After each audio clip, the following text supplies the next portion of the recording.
Ladies and gentlemen, the following podcast is set for one episode. Your host from Columbus, Ohio, is Michael Kirk. Welcome to the Outlaw Mudcast. Hello and welcome to the Outlaw Mudcast, your digital audio dirt sheet for all things Supershow. Top story this week, RRCW presents Back Alley Beatdown. This was a creative competitor tournament that took place at Reliquary Games in Chesterton, Indiana, November 16th. There were 15 people in the tournament. There are 4 rounds of Swiss standard singles matches. After the 4 rounds, they cut to a top 8. No stipulations in the quarterfinal or semifinal round. The finals match is a main event stipulation match. Your top 8 in matchup order were Faith Velasquez as Hiroshi Tanahashi versus Brian Ogozelek as Moxie. Faith Velasquez wins that match.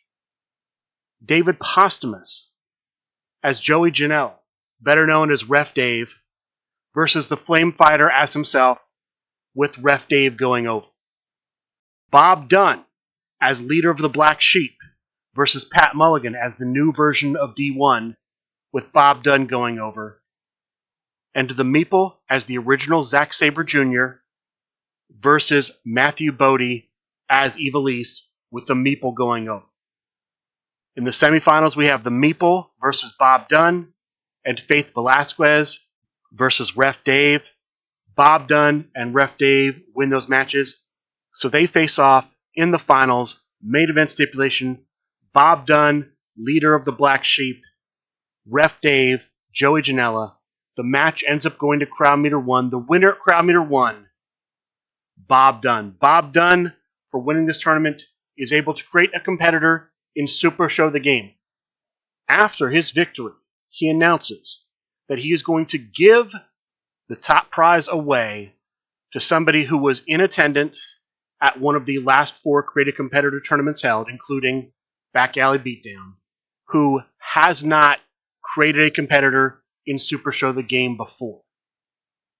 If you want to be put in that, I believe it's going to be a drawing. There's a post on the SRG Supershow discussion group on Facebook. Comment in the post.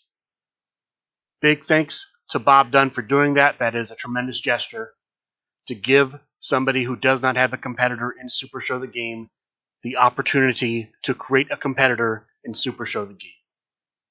There were also 2 featured matches, both for RRCW championships. The first happened before the start of the tournament. It was for the RRCW Multiversal Championship. This is the championship that can be defended in either a tornado tag or trios match. The champion has a tornado tag competitor and a trios competitor that he's designated he will defend the belt with. This match was a tornado tag team match. The champion, the zero-win champion, playing as the Star Destroyers. The challenger, Kirby Van Vliet, playing as the Young Bucks. The match ends up going to Crowd Meter 3. The winner at Crowd Meter 3, hitting the finish down the wormhole, still champion, the zero-win champion. Congratulations to Tyler Sickles, the zero-win champion, for successfully defending the RRCW Multiversal Championship.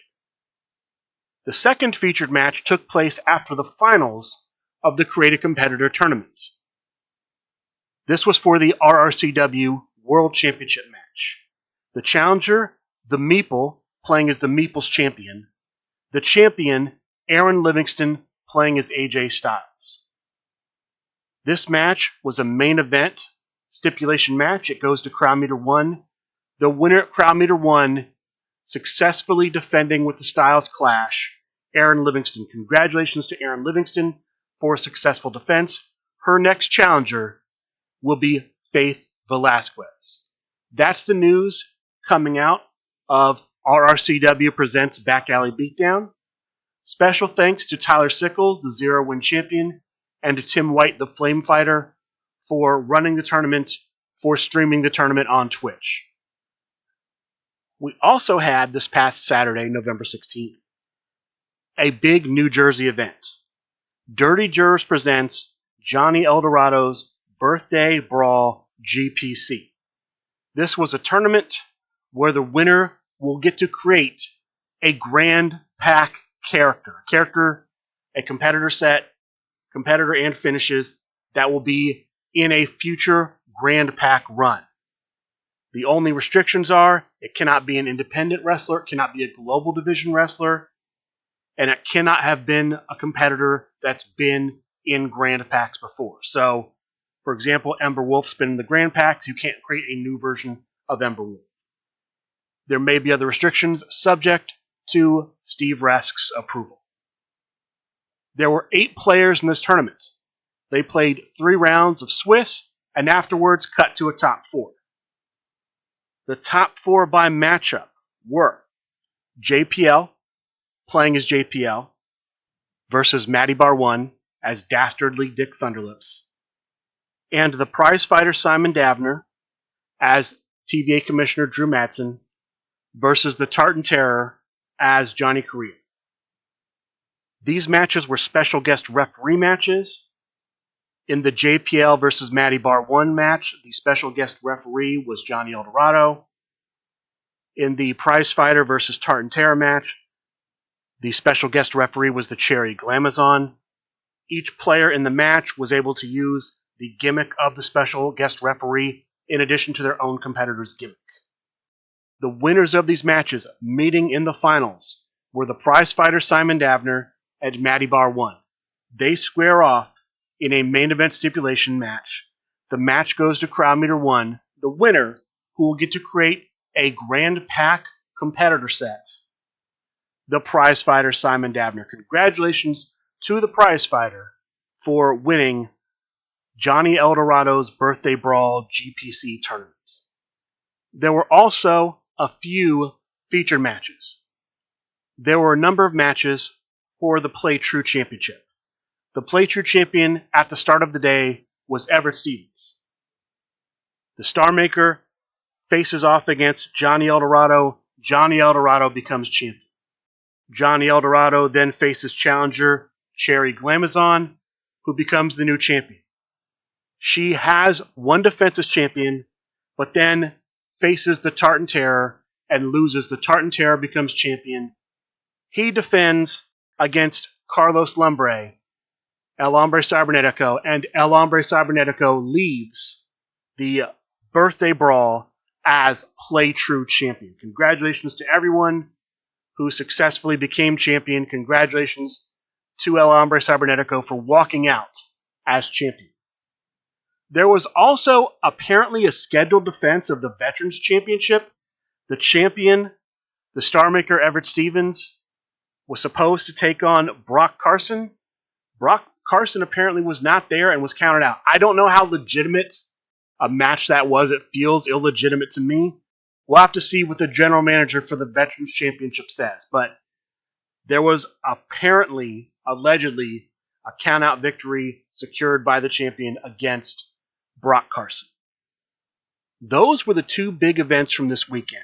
Let's talk about some other stories we had. First, on the last episode of Talk of the Universe, they debuted a new independent wrestling competitor coming to the game, the Jurassic Juggernaut Vince Steele. From what I understand, he's a Bronx-based wrestler. They showed off his competitor card and his finishes. If you want to see what those look like, check out the last episode of Talk of the Universe. They also talked about a lot of upcoming things that they would be releasing.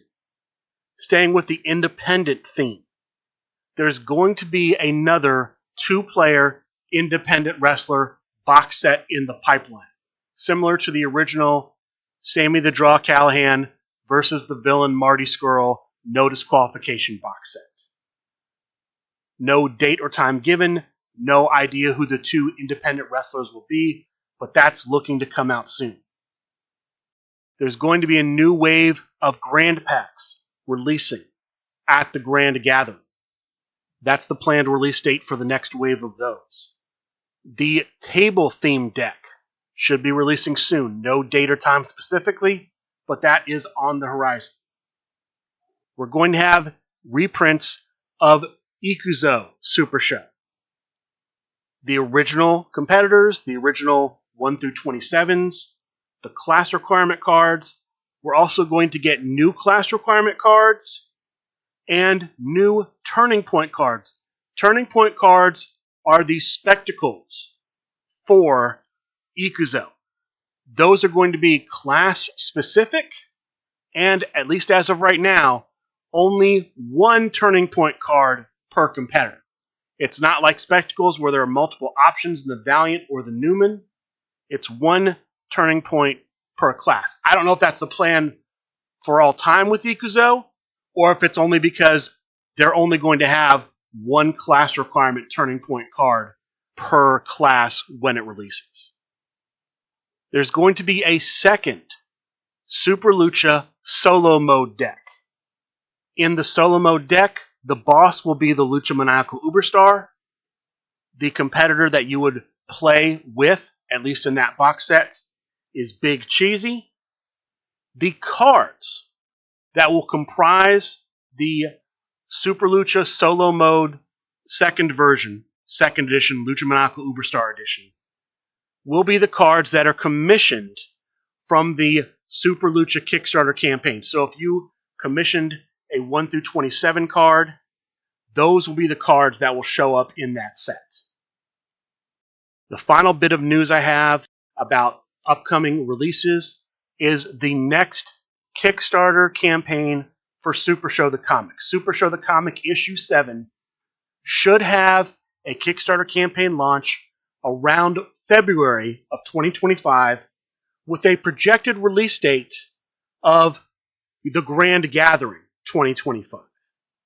Like previous Kickstarter comic book campaigns, there will be both a new issue of the comic and there will be new Super Show cards related to that issue, related to the campaign. There will be a tier where if you want to pledge and just get the comic book, you can do that. There will be a tier if you want to pledge and just get the cards, you can do that. If you want to get both, there will be a tier to get both. There will also be a pledge tier to have created content and a pledge tier to get drawn into the book. Could be a spotlight, half page or full page, could be just drawn into a panel.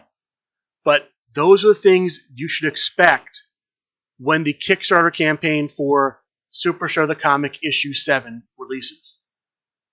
The Super Show the Comic is planned to be a 12-issue miniseries for now. That is the current plan for the comic book. 6 issues have been published. The next campaign will be for the 7th.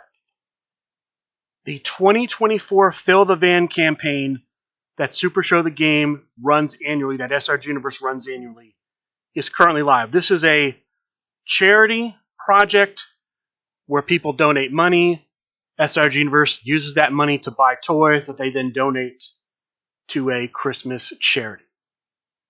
If you want to donate through them, hashtag FillTheVan2024 is the entry listed under special deals and last chance items on SupershowTheGame.com. You can donate any amount of money. For certain tiers of donations, you will receive product.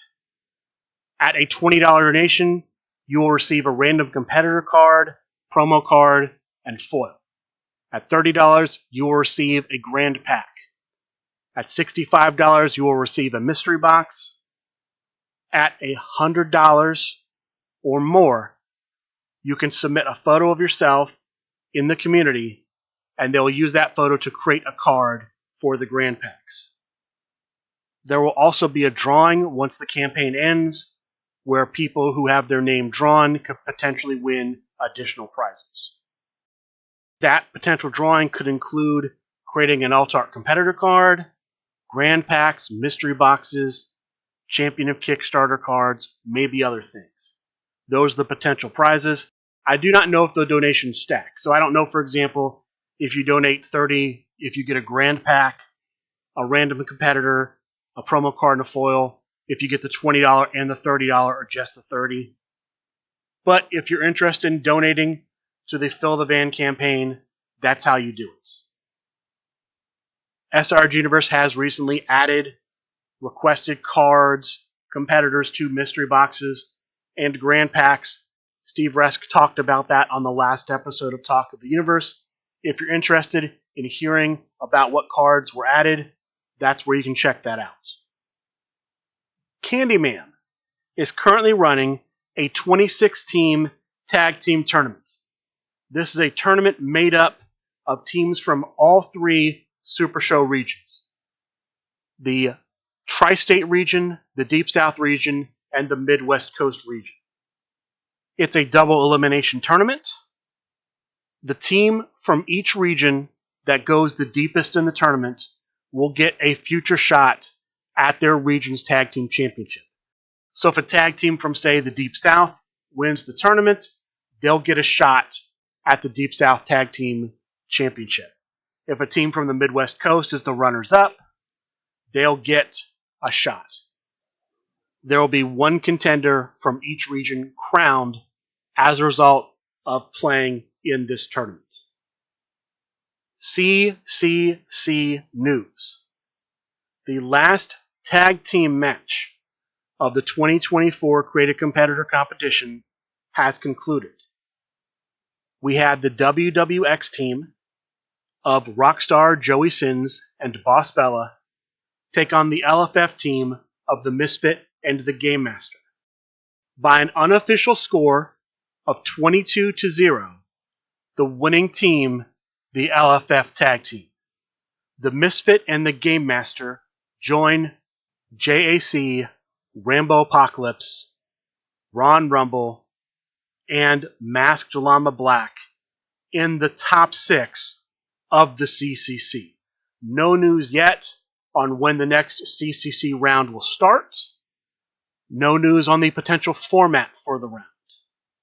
Regarding this past round, I wish there were more promos.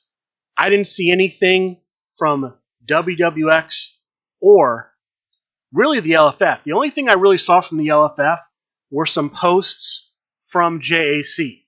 There might have been a post from the Game Master that I missed, but just not a lot of promos this round in either of the tag team matches. So hopefully we turn that around and we see more going forward, but not a great round for promos in the CCC. The tag round was not a good promo round. Let's talk about the online tournaments and featured matches from this past week. Monday, we had a Veterans Day edition of Monday Night Fights. It was a free event, Underworld Division. 24 players signed up, group stages, 6 groups, 4 players per group. Each player played the other 3 in the group. Top 2 from each group, so a top 12 total, make the top cut. From what I could tell, no stipulations in the top cut. The top 4 end up being Split, playing as the original version of Split. The Wolf Guardian in 3rd, playing as Candice LeRae. Split was 4th. The finalists were TVA Commissioner Drew Madsen as Spencer Vance, the Boatswain's mate, and Alec Ventresca as Kamea Khan, with Alec Ventresca winning Monday Night Fights. Congratulations to Alec Ventresca for the victory. Wednesday, Big Picture Premium presents Ignite, the opening matches in the tournament to crown a new Hollywood heavyweight champion. The first match of the night was between the Pinnacle of Excellence, Keenan Meadows playing as Rob Graves, versus the LFF Chiropractor playing as Hollywood. The match doesn't go past Crowd Meter 0. The winner at Crowd Meter 0, moving on to the next round, the LFF Chiropractor. The final match of the night was between Elder Dan, playing as AJ Styles, and Split, playing as Liger. This match ends up going to Crowd Meter 2, the winner also moving on to the next round, Elder Dan. Congratulations to Elder Dan for making, I believe, the semifinal round of the Hollywood Heavyweight Championship Tournament. Thursday, we have Chibi's Thursday Night Fights. From what I could tell, this was an open division tournament. 16 players, 4 groups, 4 players per group. Each plays the other 3 in the group. Top 2 records per group advance to the top cut. The semifinalists were Alec Ventresca playing as Okada and Bob Dunn playing as leader of the Black Sheep. The finalists were Simple Chuck as Gia de los Muertos versus Candyman Dan as the Ikuzo version of Fox Assassin, with the winner, Candyman Dan. Congratulations to Candyman Dan for winning Chibi's Thursday Night Fights. Friday, during Candy Shop Talk, we have a defense of the American Interstellar Harder Core 23/7 Championship. The challenger, the Nightmare King, playing as the Wrestling Revolver version of the Death Machine, Sami Callihan. The champion, Eddie Fury, playing as himself. Standard singles match, it goes to Crowd Meter 3. The winner at Crowd Meter 3, new American Interstellar Harder Core 23/7 champion, the Nightmare King. Congratulations to the Nightmare King for defeating the champion and becoming the new champion. Saturday, there is a Tornado Tag Team pop-up tournament. 8 players. Group stages, 2 groups, 4 players per group. Each plays the other 3. Top 2 records per group advance to the top cut. In the semifinals, we have in the first matchup, Chugonomics as Double Vision versus the Italian Bombata as Everybody, with the Italian Bombata winning. In the second semifinal matchup, we have Ricky Riot as New World Order versus Swaggy D as Swaggy D, with Swaggy D winning. This sets up a final between the Italian Bombata and Swaggy D. The Italian Bombata on a winning streak in these Tornado Tag Team pop-ups. He's won the last 2. The winner here, Swaggy D. Swaggy D ends the winning streak for the Italian Bombata. Congratulations to Swaggy D for winning this tournament. As a result, he's entered into a future event to potentially create future Tornado Tag Team Supershow the Game content. Sunday, we have Sunday Night Fights. 5 matches on the card for Sunday Night Fights. The opening match is the semifinal match, one of the 2 semifinal matches in the tournament to crown a contender for the LFF Underworld Championship. 4 men had made the semifinal round. The New York Phenom, Harvey Luster, Matty Bar 1, and Hold the Line Harry. Through a random drawing, a random spin of the wheel on the computer, the first 2 men in the semifinal match were the New York Phenom, playing as the New York Phenom, and Hold the Line Harry, playing as the original version of Cyclone. This was a very short match. It did not go past Crowd Meter 0. The winner, moving on to the finals of the tournament, the New York Phenom. The second match of Sunday Night Fights was the other semifinal match, which featured the 2 men who weren't drawn. Harvey Luster, playing as Scott Prime, versus Matty Bar 1, playing as the original version of Overdog. This match, a little bit longer, goes to Crowd Meter 1. The winner at Crowd Meter 1, moving on to the finals, Harvey Luster. Congratulations to Harvey Luster. Congratulations to the New York Phenom for making the tournament finals. The third match of the night was for the LFF Global Championship. The challenger, the Lord of the Dance, playing as Amber Nova. The champion, General Lee Wong, playing as Kenzie Page. The match goes to Crowd Meter 1. At Crowd Meter 1, the Lord of the Dance plays an unstoppable finish. The champion plays a stop to stop an unstoppable finish, reveals the spectacle, calls for the bell, and wins the match. A big blunder on the part of the challenger, Lord of the Dance. He should have realized that was a possibility. For some reason, he did not. The momentum had been in his favor, but that blunder cost him the match. Kind of a downer ending to have a match like that end on an obvious blunder. General Lee Wong squeaks away with the victory. He is still the LFF Global Champion. His next challenger will be Trey Cantrell. The fourth match of Sunday Night Fights is a match where the winner will get a shot at the LFF United States Championship. In this match, we have Ron Rumble playing as the newest version of Theo the Greek Neo, and Flame Fighter playing as the Phenomenal One. The match ends up going to crowd meter 2. Pretty even back and forth match. At the end, getting hot, hitting the finish, and winning the match at crowd meter 2, Ron Rumble. Ron Rumble earns himself a future shot at the LFF United States Championship. Congratulations to Mr. Rumble. The final match of the night is the finals of the LFF Underworld Contender Tournament. In this match, we have the New York Phenom playing as the New York Phenom, and Harvey Luster playing as Scott Prime. They'd previously won their semifinal matches earlier in the match card. All of these matches in the tournament, standard singles matches, they had to use the same deck that they used in the semifinal match in the final match. The story of this, the momentum was all on the side of the winner, and at crowd meter 1, Harvey Luster wins the tournament.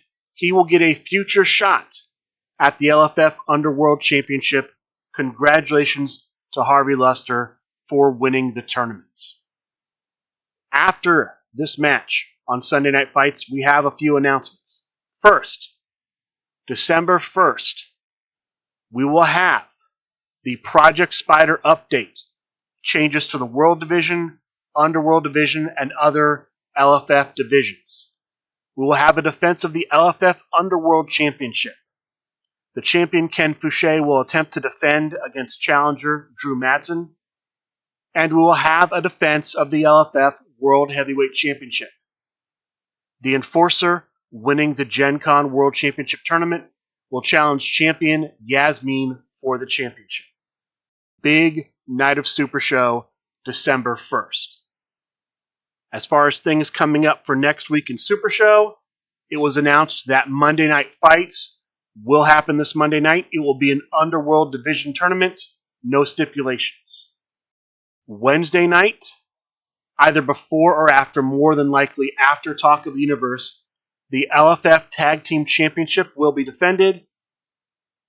There will be Dojo Tuesday night, twitch.tv/SRGuniverse. And while it was not on SupershowTheGame.com last I looked, I expect to see Chibi's Thursday Night Fights this Thursday.